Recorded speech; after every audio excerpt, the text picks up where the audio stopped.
Hello, good afternoon mga guys. Yan po, bumili po tayo ng galunggong halagang 70 pesos po. 7 peraso din po. Medyo sariwa pa naman din po siya. Oh. Ito mga guys, oh. Ito po siya. Oh. Yan po. At ang gagawin natin dyan, paksiw po. Dahil namimiss ko na rin po yung paksiw mga guys. Paksiw po tayo.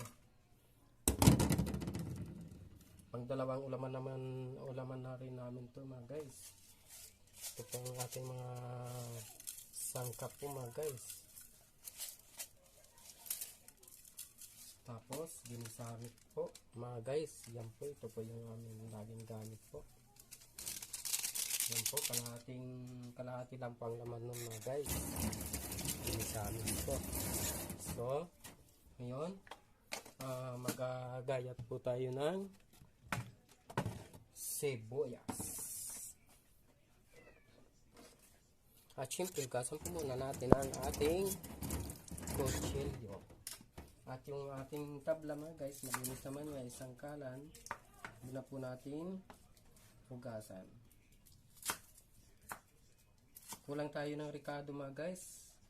Nakalimutan ko bumili ng sili pero ayos lang po yan mga guys. Ang importante, maluto ang ating paksiw. Yan, diretsahan na po mga guys. Nagmamadali po tayo. Pumasok na po ako mga guys. At ngayon umuwi po muna ako. Panandalian po. Para magluto at makakain. Dahil napakainit po mga guys. Sobra po napakainit ng panahon po. Sabi nga sa may napakainit na po sa lupa. Ano pa kaya sa impyerno, diba po mga guys? Kundi po mas mainit po dun. Kung dito pa lang po sa lupa, nagre-reklamo na ho tayo sa tindi ng init, ano pa kaya sa impyerno. Kaya po, manatili po tayo, gumawa ng mabuti mga guys. Ako man din po mga guys, hindi po ako perfectong tao.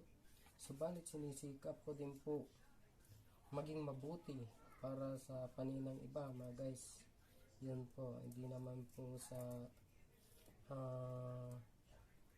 tinatas ko ang aking sarili mga guys. Yan po. Tapos syempre may bawang tayo. Yan.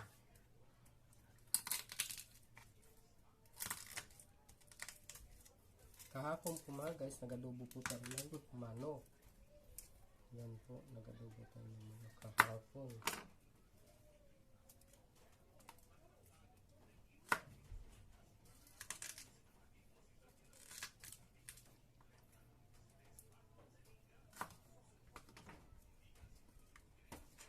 Luya.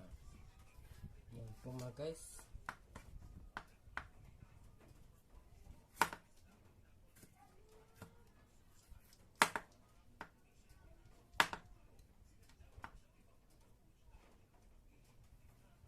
Medyo bulok po. Huwag na rin natin balatan mga guys.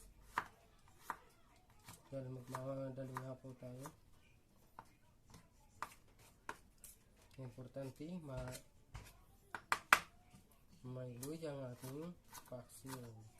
Gasan na natin mga guys. Malinis naman po ang kanyang balat, no?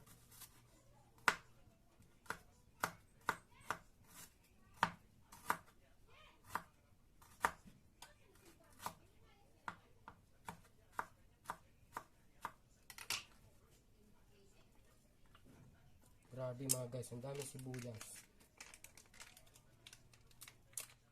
Ay, luya pala.